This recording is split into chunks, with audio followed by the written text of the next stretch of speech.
All right. I feel like in part seven I left out a few things, and I want to say that this is a our people has a Caucasian mindset. Part eight. There's a couple of things I left out. Is the reason why I'm starting this up and doing this again before I get to the where I'm going. Um, a white Caucasian mindset. I had just not long ago. I had finished talking with a elderly woman, right, in the neighborhood. We was talking about raising children, right? We was talking about raising children and this and that and the third. And if you listen to her talk, she do sound like a white.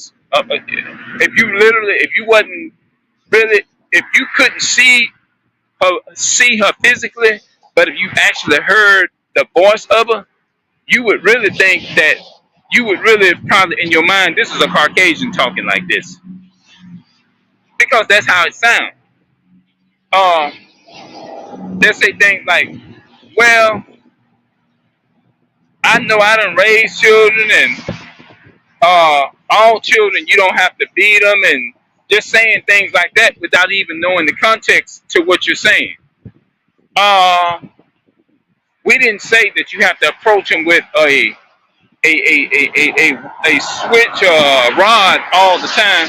Why you think that rod that Moses had, that rod that Moses had, represent discipline? That's what that it represents teaching. The rod represents the way of the right way to go. That's what that rod stands for. That Moses had in his hand. If you really do the research on it, if you do the research, that biblical rod simply means a way to guide and to teach you and showing you how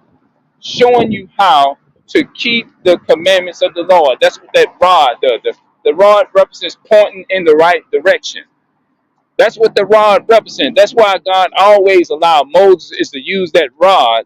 He said, remember he said, take that rod and turn it into a serpent and cast it before Pharaoh.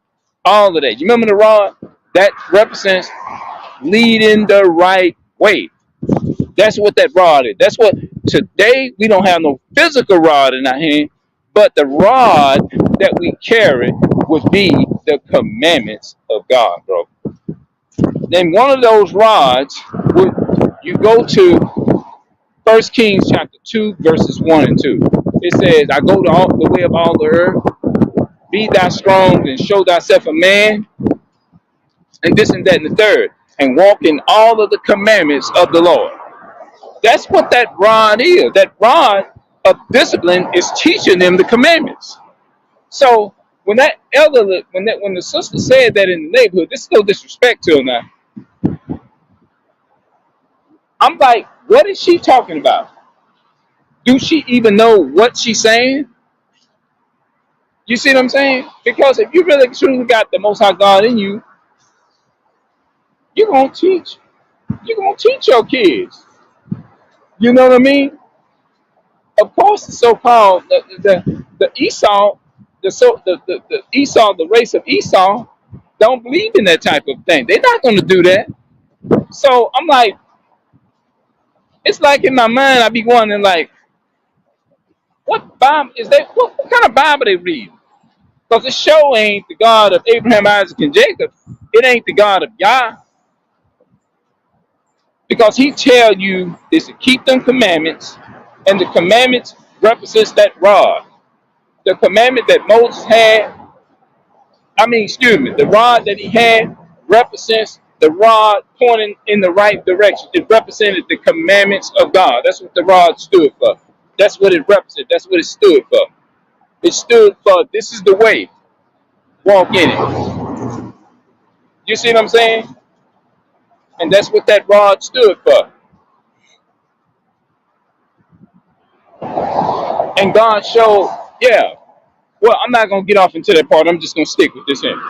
But our people has a Caucasian mindset. If you look at the judicial constitution of the judicial system, if you look at it and think about it, is it unjust or is it just? When it comes to how they treated so-called black people, our people. Hell no. No. If you look at it, if you go into the laws of the courtroom, so-called wicked devil, demonic government system. If you look in that, so some people keep the commandments, so they believe in both the commandment, all 613 commandments. If you think about it, they don't agree to that because some of the laws that they uphold, it goes against the God of Yah, His laws in the Bible. If they go, they is completely hate the Bible and they're against the Bible. Catholic religion ain't nothing but the Jewish people converted to. That's an Ashkenazi religion. Jewish is a Jewish religion.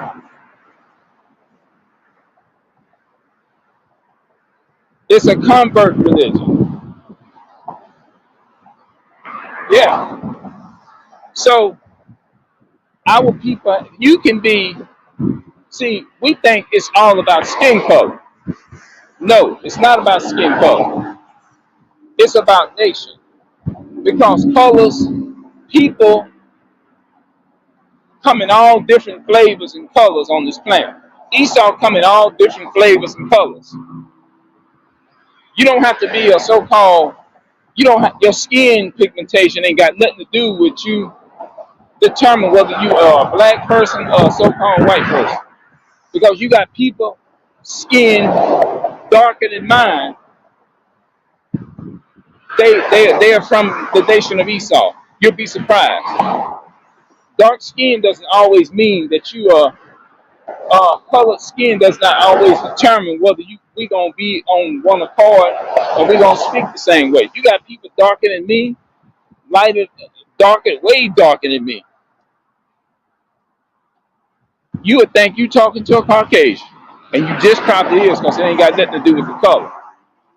Because you can be underneath. It's about that spirit underneath that skin color. That's what I go by.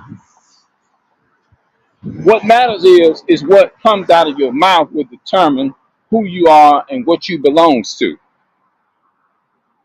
If you sitting up saying, for example, I want to go in the military, I want to support my country, that's going to determine whether I'm going to mess with you or not, or I'm going to hang out with you, because you're clearly telling me that you are white supremacy, because all that stuff is connected to white supremacy.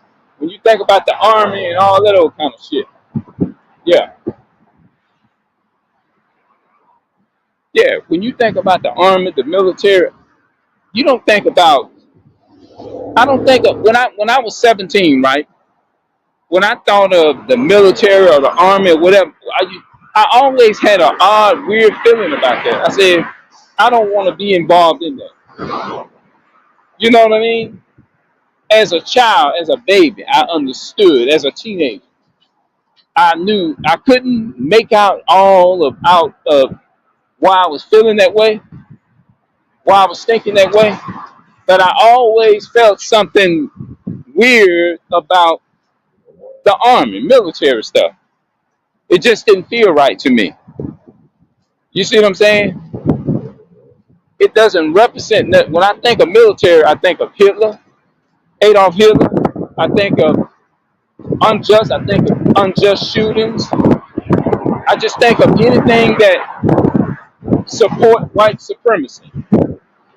Anything that support the so-called white man. That's all I think of. I think of a threat. I think of slavery. I think of a many different things. Trained mindset. All nothing good when I think of when I see people in military uniforms, army uniform. I don't think of nothing good and positive in nothing like that. I think of wars, fighting, stirring up, dividing, messing you up, causing you to go in shell shock, black people to go in shell shock and all that kind of stuff. I'm totally against that. When I see somebody into that, I don't think of nothing good. I see hatred. It represents hatred for your people. It represents a sellout. It represents betrayal, betraying your Lord and Savior. I think of all those things in one. That's what I don't think of. I mean, when I say nothing good about the military, I meant just what I said. I don't think of nothing good when I think of that. All of that is the promotion of Esau. it promotes their wickedness. That's all it does. That's the key word. It promotes wickedness. It promotes their wickedness. It's not the beneficial and the well-beings of so-called black people. Of course, they're gonna try to whitewash our people, wash their mind. That's why I say they have a white mindset. Is because you have a lot of our women, especially then when it comes to, well, they gonna compromise. Well, we got to go along with it. Well, you got to do what you can to support your family and this and that and the third and all that kind of stuff. They got some good stuff in the military, but it's still all connected. You see what I'm saying? If somebody stood up here and say, well, they got a cannibal eating place right there. They don't eat cannibal. They cook food here, and these people over here cook cannibal. But you're not going to support that business if you see what they're doing, because you'll be like, first of all, if they capable of selling cannibal, cooked human cannibal, then I know they capable of lying to me, putting it in my food, making me think I'm eating chicken and I'm eating cannibal. You know damn well you ain't gonna, well, the business support all kinds of stuff. We work and we cook real food. They cook cannibal and human bodies. You know damn well you gonna be like, nah, I'm not eating none of that shit. I'm not going, I don't care what it is. Because they all still connected to that organization. Yeah, so when I think of military, that's what I think of. Because a lot of our people, if you look at our people in these stores and stuff today, they have the mindset of, they speak like the enemy, they talk like the enemy. When you talking to our people, you don't know what it's like. You can't tell the difference who you're talking to, because they sound like, if you was literally blind and you couldn't see, and you was talking to our people, you would know whether if you're talking to Esau or so-called black person, because our people have the mindset that developed into the way of they think. Like when you join the military, when you join the police department, to me that is an indication that you have a mindset of your enemy. You're gonna be on the police force stopping people. You can be a so-called black person. You're gonna do just what the so-called white man does, because you're a trained puppet. You know what I'm saying? Not only that, you would be worse. But the Bible, there's a scripture in I think it's in First Chronicles, Second Chronicles, chapter 33, I believe it is. It says that, and the children of Israel did worse than the heathens. It makes it very plain that our people will be worse than the heathens. Our people gonna be worse than the Esau, the heathen. Our people will hurt and kill you for that man too, Esau. Yeah, man. So our people have the average, I would say the vast majority, in my opinion, of our people have the mindset of their enemy. And because they allow the system is to train them into a mindset like that, then they will do you the same way or worse. They will treat you the same way. Yeah, they gonna treat you the same way. And that's why it says our people has a Caucasian mindset, part 8. That's the title. Yes. Yep, all of them do. So I'm gonna see y'all later here. I'm gonna get up out of here, and I'll see y'all when I come up out of here.